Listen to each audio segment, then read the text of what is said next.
Assalamualaikum warahmatullahi wabarakatuh. Alhamdulillahi wa kafa, salatu wassalamu ala rasulihi Muhammadinil Mustafa wa ala alihi wa ashabihi ahli sidqi wal wafa' wa ba'du. Bapak Ibu jamaah salat subuh yang dirahmati Allah, pagi ini insyaallah kajian kuliah subuh kita akan disampaikan oleh Al-Ustaz Fahmi Bukhari. Alhamdulillah beliau sudah hadir. Makasih atas kehadirannya Ustaz, dan kepadanya kami persilakan. Assalamualaikum warahmatullahi wabarakatuh. Waalaikumsalam. Alhamdulillahilladzi ja'ala syahra ramadhana syahra siyam. Assalatu wassalamu ala sayyidina Muhammadin khairil anam wa ala alihi wa ashabihi bararatil kiram. Amma ba'du, faqad qala Allah ta'ala fil Qur'anil Karim wa huwa asdaqul qailin. Wasari'u ila maghfiratin min rabbikum wa jannatin 'arduha as-samawati wal ardu iddat lil muttaqin. Wa qala habibukum Muhammadun sallallahu alaihi wasallam, Ramadhanu ila Ramadhan wal jumu'atu ila al jumu'ah wassalatu ila as-salah mukaffiratun bainahunna idza thunibatil kaba'ir atau kama qala an-nabiy sallallahu alaihi wasallam. Sadaqallah wa sadaqa rasuluh. Segenap para jamaah Masjid Jami Al-Furqan, bapak-bapak, ibu-ibu, para remaja yang hadir, mudah-mudahan yang hadir semua panjang umur, sehat walafiat. Yang sakit biar diangkat penyakitnya oleh Allah. Yang lagi banyak utang biar utangnya beres semuanya. Yang lagi kagak punya duit biar pulang dapat duit banyak.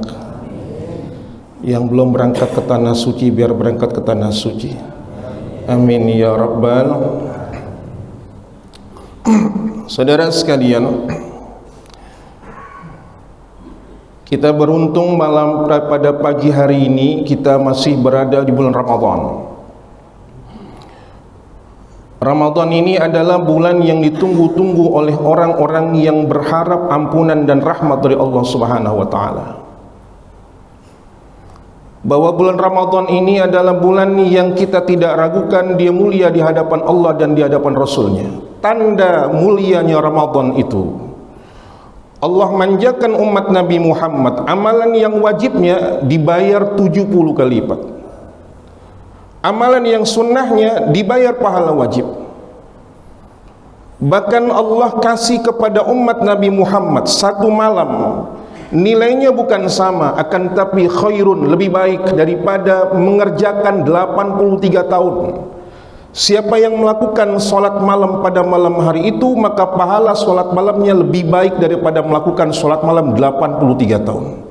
Siapa yang baca Quran, siapa yang sedekah, siapa yang i'tikaf di malam hari itu, Allah akan berikan pahalanya, i'tikafnya, baca Qurannya, sedekahnya lebih baik daripada dia melakukan itu selama 83 tahun. Dan malam itu adalah malam Lailatul Qadar yang tidak diberikan kecuali khusus untuk umat Nabi Muhammad sallallahu alaihi wasallam, termasuk kita semua nih yang ada di Al-Furqan. Amin dong. Amin pakai disuruh-suruh bapak-bapaknya.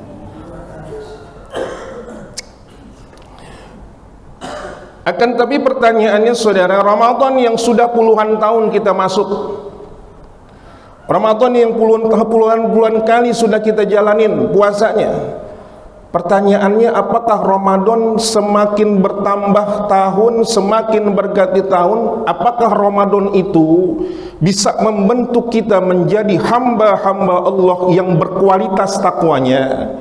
Atau pertanyaannya, apakah Ramadan itu hanya sekedar tradisi yang kita tidak mendapatkan apa-apa Ramadan itu kecuali hanya lapar dan haus saja, sehingga stuck begitu aja iman kita, nggak naik-naik.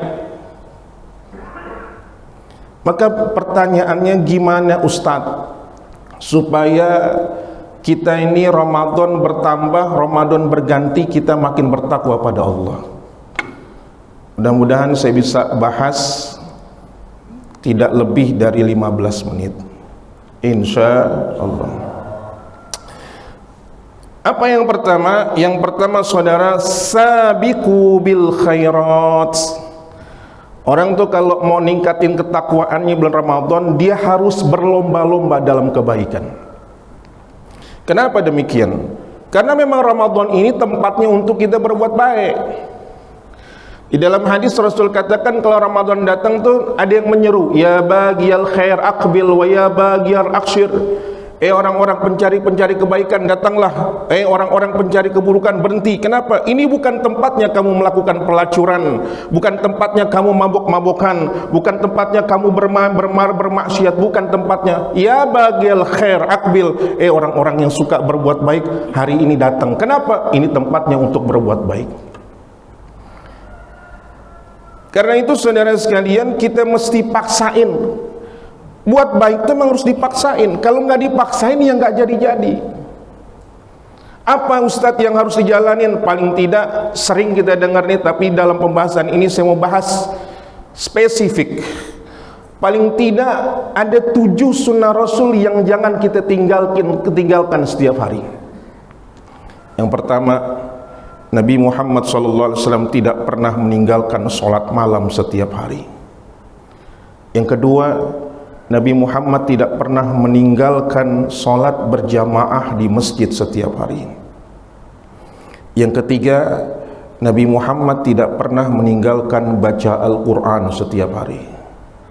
Yang keempat, Nabi Muhammad tidak pernah meninggalkan sodakoh setiap hari.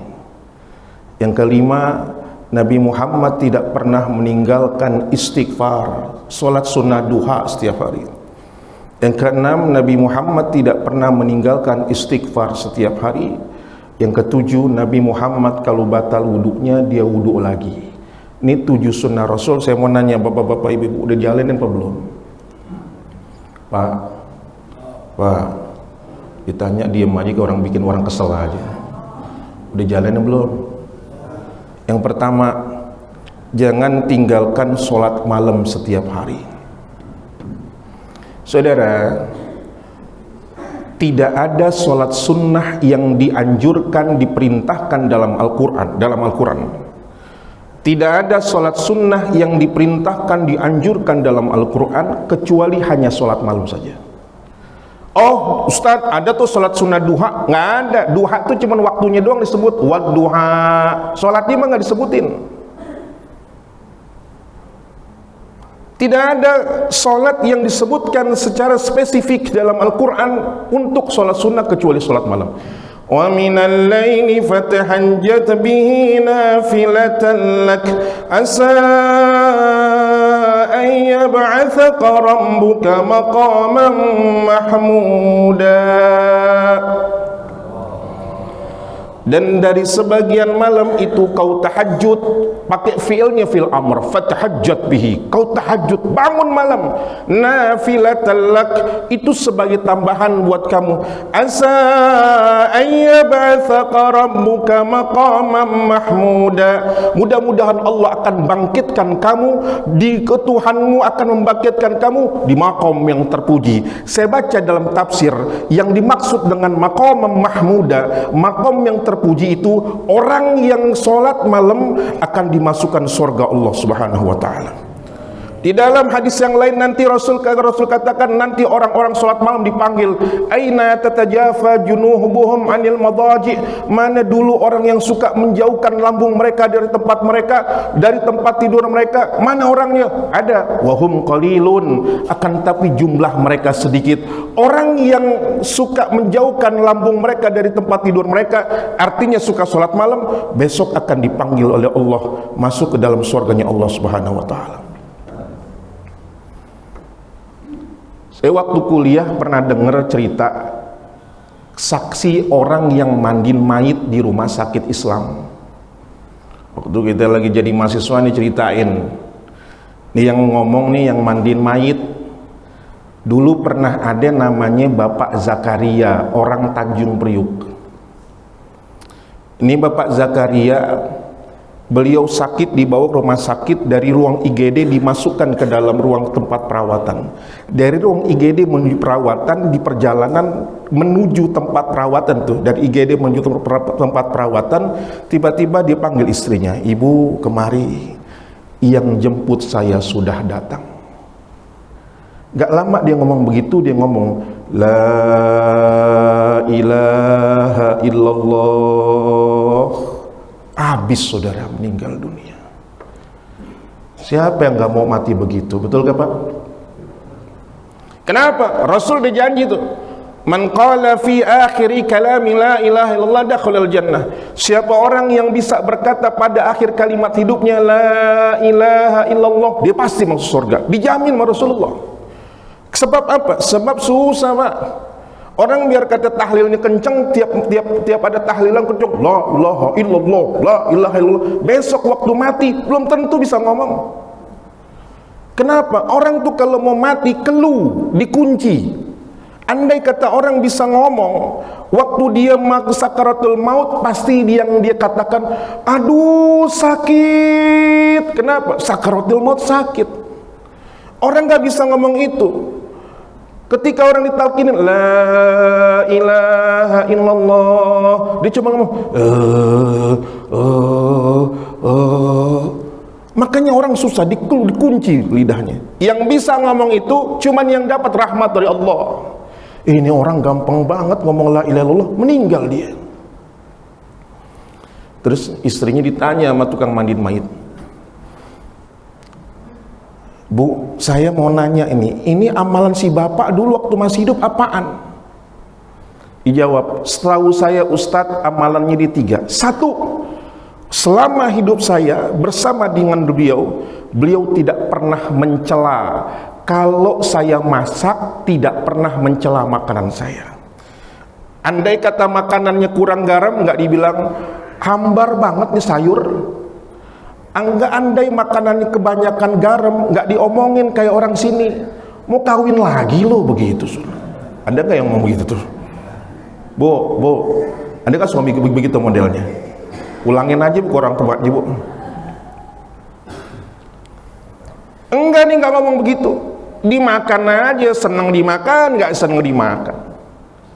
Itu yang pertama. Yang kedua, selama hidup dengan saya, dia tidak pernah main tangan dengan anak dan istrinya. Allah. Dan yang ketiga, ini yang mahal. Selama dia hidup bersama saya tidak pernah melihat dia meninggalkan sholat malam setiap hari. Allahu Akbar. Kayaknya mudah-mudahan kita bisa bangun malam nih. Bapak-bapak suka bangun malam nggak? Pak, jawab dong. Suka bangun malam nggak? Ngapain? Nah itu masalahnya tuh. Bangun cuman kencing doang. Bangun malam dah, sholat malam, sholat tasbih, sholat taubat, sholat hajat. Itu yang pertama. Jangan tinggalkan sholat malam setiap hari. Yang kedua, jangan tinggalkan sholat subuh berjamaah di masjid. Jangan tinggalkan sholat berjamaah di masjid, wabil khusus subuh. Saya kemarin hadir nih, ada subuh saya hadir kemarin. Saya dengar beliau Ustadz, namanya Ustadz Adim kalau nggak salah. Beliau bawakan rakaatul fajri khairu minad dunya ma fiha. 2 rakaat salat qobliyah subuh lebih baik daripada dunia dan isinya. Itu qobliyah subuhnya tuh. Habis azan Allahu akbar, Allahu akbar. Datang salat qobliyah. Rakaat pertama baca kuliah, rakaat kedua baca kulhu. Tambahin rakaat pertama baca alam nasrah, rakaat kedua baca alam taro. Jadi kuliah, alam nasrah, kulhu, alam taro dengan kulhu. Itu kata Rasulullah pahalanya lebih baik daripada dunia dan isinya. Lah bagaimana salat subuhnya kalau qobliyahnya begitu? Rasul katakan, "Lau ya'lamun nas ma fi subhil jamaah wal atamah la tauhuma walau kana habwan." Kalau umatku tahu apa yang ada di dalam kebesaran salat subuh dan salat isya berjamaah, pasti dia datang walaupun dalam keadaan merangkak-rangkak. Begitu kata Rasulullah. Kalau dikatakan merangkak-rangkak, nggak mungkin kalau nggak besar pahalanya. Ini saya kasih contoh analogi yang bergampang nih. Misalnya nih, orang Sumur Batu Al Furqon nih ada yang dapat warisan 2 triliun saudara. Amin dong. Tinggal amin susah banget. Namanya ngehayal, mah kan nggak bayar. 2 triliun. Bilang ke Ustadz Dedi, "Ustadz, umumin Ustadz, Siapa yang sholat subuh besok berjamaah, masing-masing orang dapat, satu orang dapat duit 500.000. Saya mau nanya, kira-kira penuh kan masjidnya? Di atas penuh gak? Yang sakit datang gak? Yang stroke datang gak? Yang diseret-seret datang gak? Yang mau mati datang. 500.000. Padahal 500.000 saking senangnya dia dibawa-bawa, kepleset, jatuh, mati, dibawa kan 500.000 itu. Enggak, makanya Allah nggak kasih duit, yang dikasih dunia dan isinya. Pahalanya besar. Karena itu jangan tinggalkan sholat subuh berjamaah, dan jangan tinggalkan sholat berjamaah di masjid. Ayo saya tantang, ada gak hadis yang kira-kira yang menyatakan Rasulullah sholat bersama istrinya di rumahnya, sholat berjamaah, sholat 5 waktu? Gak ada, saudara. Tidak pernah ada hadis mengatakan Rasulullah sholat berjamaah 5 waktu bersama istrinya di rumah. Tidak ada. Sholatnya di masjid. Sampai Rasulullah mau meninggal dunia, sholat subuhnya di masjid. Sebab apa? Sholat sendirian, kata Rasulullah, sholatul jamaah tafdulu min sholatil fadhi bi sab'i isrina darajat. Sholat sendirian kalah dengan sholat berjamaah 27 derajat. Ini kita sholat subuh berjamaah nih 2 rakaat, sama tuh yang sholatnya di rumah. Yang sholat di rumah juga 2 rakaat juga. Tapi kita ngerjain berjamaah itu pahalanya 27. Di dalam satu kitab ada seorang ulama, kebiasaan dia sholat zuhur berjamaah. Satu waktu ketinggalan sholatnya. Dia nggak sholat berjamaah di masjid karena dia ada tamu. Kemudian untuk ngejar 27 derajat itu dia sholat zuhur 27 kali. Sholat zuhur salam, sholat lagi. Sholat zuhur salam, sholat lagi. Sholat zuhur salam, sholat lagi. Dia mimpi, saudara. Begitu dia mimpi, dia tidur, dia melihat dia lagi menaik kuda. Dia kejar tuh orang-orang yang lagi yang biasa berjamaah dengan dia, dikejar. Tapi kesekenceng-kencengnya dia mengejar, tidak bisa menandingi, tidak bisa menyusul orang yang di depan itu. Ditakwilkan, itulah gambaran sholatmu sendirian tidak mampu mengalahkan sholat berjamaah sekalipun kamu sholat 27 kali. Ada namanya seorang ulama, namanya Imam Junaidi. Ini Imam Junaidi orang sufi. Beliau ini kerjanya dagang, saudagar, dagang. Satu saat ada orang customer beli. Terus kata Imam Junaidi, kebiasaan beliau ini adalah beliau tuh kalau datang ke masjid belum adzan udah datang. Jadi kebiasaan beliau gitu, belum adzan sudah datang. Suatu saat datang orang, ya saya mau nyari barang. Apa barangnya ini? Ntar aja. Ini saya mau sholat, mau ke masjid. Sebentar ya, saya mau datang, saya mau beli barang banyak ini kalau mau. Beruntung. Iya, tapi ntar aja, ntar. Saya mau sholat dulu. Ini orang maksa, saudara. Sampai datang waktu adzan, Imam Junaidi masih di situ. Akhirnya saking kesel-keselnya, ini pas dia katakan, nih ini ketemu, ini barangnya, iya, mana barang ini, iya, diambil, dibanting, saudara sekalian. Apa kata Imam Junaidi? Ini namanya barang sial. Kenapa barang sial? Gara-gara ini barang, saya terlambat sholat ke masjid.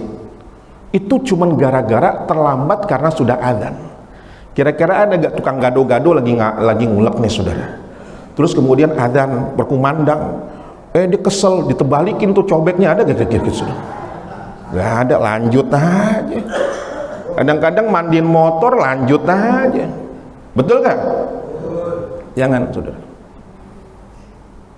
Yang ketiga, jangan tinggalkan sedekah setiap hari. Ini sedekah sih udah nggak usah diraguin dah, ada banyak deh.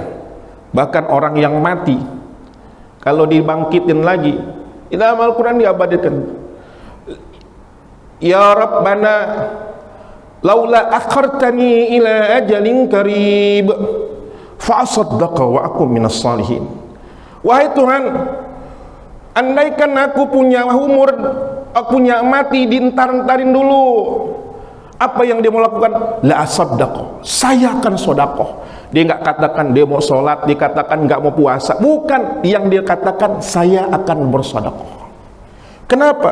Karena sedekah itu yang akan bisa menghijab kita dari nerakanya Allah. Karena Rasulullah katakan, tasaddaqo bisik kita merotin walau bisikki tamratin. Sedekah walaupun dengan separuh kurma, apa itu? Itu bisa menyebabkan kita terhijab dari nerakanya Allah Subhanahu wa taala. Makanya mestinya masjid itu yang namanya sedekah mah kalau hari-hari puasa harusnya nggak boleh berhenti, nggak boleh turun. Malam pertama 1 juta, malam kedua 1 juta, malam ketiga 900.000, malam keempat, malam ke-10 800.000. Berhentinya sedikit. Kenapa? Orang ada mulai kurang. Dan jalannya itu mestinya kotak jalannya pelan-pelan itu. Set berhenti, set berhenti, set berhenti. Ini kadang-kadang kalau malam terakhir udah jalan kotak, dulu jalan kayak jalan tol, saudara sekalian. Ngolos aja tuh. Kenapa? Karena penyakit kita dua kalau datang kalau kotak jalan tuh. Kalau sodako penyakitnya dua. Satu pura-pura tidur, yang kedua yang dimasukin yang paling jelek. Betul gak? Betul gak? Sekarang saya nanya bapak-bapak jujur nih, kalau ada duit 100.000 sama 20.000, kotak jalan mana yang dimasukin? Pak, Bu, ada duit 100.000 sama 20.000, kotak jalan mana yang dimasukin? Oh berarti sama sama saya, kirain saya doang. Ada duit 20.000 sama 5.000, kotak jalan mana yang dimasukin? Hah? Bohong, 20.000. 5.000 sama 2.000, kotak jalan mana yang dimasukin? Ini najis banget 2.000. Udah gitu begitu mau masuk 2.000 kepegang lagi 1.000 perak, kesentuh sama yang logaman, saudara sekalian. Dimasukin plontang sambil ngomong, ya Allah masukkan saya ke dalam sorga. 1.000 masuk ke dalam sorga. Gak usah pakai dalil. Sekarang saya tanya nih, bapak-bapak buang air besar ke MCK ngomong begini, Pak saya cuma 1.000 mau buang air besar, saya kira-kira dikasih gayung apa enggak itu, saudara? Jangan tinggalkan sedekah setiap hari. Yang keempat, jangan tinggalkan sholat sunnah duha. Sholat sunnah duha paling banyak 8 rakaat, kila ada yang mengatakan 12 rakaat, minimal 2 rakaat. Jangan tinggalin, rezeki Allah yang kasih. Tapi saya yakin kalau ibu-ibu di sini, bapak-bapak mau apal kalau masalah sholat duha. Sholat duha paling banyak, paling sedikit 2, paling banyak 12 rakaat. Bapak-bapak, ibu-ibu milih yang mana kira-kira? 2 rakaat, paket hemat namanya itu. Tapi giliran doanya panjang, apal. Allahumma inna duha'a wal baha'a baha'uka inka Allahumma inkana fi rizki fis samai fa anzilhu wa inkana fil ardi fa akhriju. Giliran urusan duit mah apal semua itu. 2 rakaat, 12 rakaat. Yang selanjutnya, jangan tinggalkan baca Quran setiap hari. Baca Quran setiap hari. Kata Rasulullah SAW, kalau orang mau tahu apakah Allah cinta sama dia, dilihat kata Rasulullah. Kalau dia cinta baca Quran, dia senang baca Quran, berarti Allah cinta sama dia. Tapi kalau dia nggak suka baca Quran, berarti Allah jauh dari dia. Imam Syafi'i radhiyallahu an, ya 3 menit lagi dah. Imam Syafi'i radhiyallahu an, itu beliau kalau di luar Ramadan menghatamkan Al-Quran 30 kali khatam. Di luar Ramadan 30 kali khatam, itu di luar Ramadan. Di dalam Ramadan beliau tingkatin lagi 60 kali khatam Al-Quran. Satu hari 2 kali khatam Al-Quran. Ini sekarang udah malam kelima, bapak-bapak udah berapa kali khatam? Berapa juz? Berapa juz? Pak RT berapa juz Pak RT? 20. Kira-kira sendiri apa keroyokan ya 20? Baca Quran. Baca Quran jangan tinggalin. Yang keenam, jangan tinggalin wudu kalau batal wudu. Yang ketujuh, saudara, jangan tinggalkan istighfar setiap hari. Ini istighfar, orang kalau susah hidupnya banyakin istighfar. Orang kalau dalam keadaan kelilit utang banyakin istighfar. Orang kalau mau punya anak banyakin istighfar. Orang kalau punya hajat banyakin istighfar. Kenapa? Allah katakan, "Faqultu astaghfiru rabbakum innahu kana ghaffara yursilis samaa'a 'alaikum midrara wa yumdidkum bi amwalin wa banina wa yaj'al lakum jannatin wa yaj'al lakum anhara." Allah katakan, "Faqultu astaghfiru rabbakum innahu kana ghaffara." Kau minta ampun pada Allah, sesungguhnya Allah minta akan memberi sesungguhnya Allah Maha Pengampun. Yursilis sama alaikum midrara. Kalau kamu minta ampun sama Allah, kamu banyak istighfar, Allah akan turunkan hujan yang begitu derasnya. Wa yumditkum bi amwali wa banin. Allah akan berikan kamu harta berupa anak. Wa jannatin, Allah akan jadikan sungai-sungai yang mengalir. Apa artinya? Orang yang suka sedekah, orang yang suka istighfar, Allah akan berikan kemudahan dalam hidupnya. Karena itu Imam Hasan al-Basri, kalau beliau ditanya, ya Imam, saya punya masalah dalam keekonomi, kata Imam Hasan al-Basri, alaikum bil istighfar. Hendaknya kau banyakin istighfar. Ada yang lagi ngomong, ya Imam, saya belum punya anak, sudah menikah berlama-lama. Alaikum bil istighfar. Kamu banyakin istighfar. Masalahnya banyak, akan tapi jawabannya satu, alaikum bil istighfar. Karena itu saudara, kalau kita bangun malam, jangan lupa ngomong begini, Astaghfirullah Rabbal baraya, Astaghfirullah minal khataya. Bareng-bareng, Astaghfirullah ya Allah Rabbal, ya Allah, astaghfirullah minal. Sekali lagi, astaghfirullah ya Allah Rabbal, ya Allah, astaghfirullah. Itu dosa-dosa kita diampunin. Dulu yang suka main porkas, SDSB, masih ingat gak porkas SDSB? Masih zaman jahiliyah, habisin. Yang dulu nggak pernah pakai jilbab, rambutnya pirang, bajunya you can see, emak-emak tuh, ya, dihabisin dosanya. Dengan apa? Dengan sebab istighfar. Saudara, ini saja yang saya sampaikan. Mudah-mudahan bermanfaat. Saya mohon maaf kalau ada kesalahan, dan saya promosi dikit ini ya. Ya, mudah-mudahan antum semua bapak-bapak bisa berangkat ke tanah suci. Ini Ramadan ya, amin kencang, mudah-mudahan bisa berangkat ke tanah suci. Pak RT biar berangkat Pak RT. Insyaallah kalau jadi saya bikin program bulan Juli itu masih lama tuh, 5 bulan lagi. Nah, ntar tiap malam doa, ya Allah berangkatin saya ke tanah suci. Bulan Juli insya Allah ada jamaah, dan saya termasuk yang mimpin berangkat ke tanah suci dalam rangka travel umroh. Itu milad ya. Yang mau ikut bareng mas saya, berapa harganya Ustadz? 28 juta. Semuanya ditanggung kecuali paspor dan suntik meningitis. Gimana Ustadz kalau gratis? Boleh, ketemu mas saya di sono di Masjidil Haram ketemunya. Ya, doain aja mudah bisa berangkat insya Allah. Rabbana taqabbal minna innaka antas samiul alim wa tub alaina innaka antat tawwabur rahim. Rabbana atina fid dunya hasanah fil akhirati hasanah wa qina adzabannar wa adkhilna al jannata wal abrar ya aziz ya ghaffar ya rabbal alamin. Sallallahu alaihi wasallam Muhammadin walhamdulillahi rabbil alamin. Subhanakallahumma wa bihamdika asyhadu an la ilaha illa anta astaghfiruka wa atubu ilaik. Assalamualaikum warahmatullahi wabarakatuh.